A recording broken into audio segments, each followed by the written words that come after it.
గౌరవ ముఖ్యమంత్రి గారిని ఒకటే చెప్పా, ఎట్లయితే ఒక కుప్పం, ఒక హిందూపూర్ తెలుగుదేశం పార్టీ కంచుకోటగా ఉంటుందో మంగళగిరి అట్లా తెలుగుదేశం పార్టీ కంచుకోటగా తీర్చిదిద్దే బాధ్యత కార్యకర్తగా నేను తీసుకుంటానని గౌరవ ముఖ్యమంత్రి గారికి నేను గతంలో హామీ ఇచ్చాను.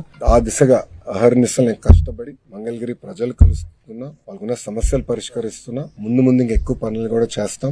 దశాబ్దాలుగా పట్టాలు కావాలి మాకని ప్రజల కోరిక కూటమి ప్రభుత్వం వచ్చిన మొదటి 10 నెలల్లో మేము ఇచ్చిన హామీ నిలబెట్టుకున్నాం. అది మాకున్న చిత్తశుద్ధి. మంగళగిరి కోసం మొదలైన ప్రక్రియ ఈ రోజు ఆంధ్ర రాష్ట్రంలో ఉన్న అందరికీ మనకొచ్చే విధంగా అయింది. సుమారుగా మొదటి విడతలో 8,000 మంది అప్లై చేస్తే దాంట్లో 4,200 మంది మంగళగిరి నియోజకవర్గంలో అప్లై చేశారు.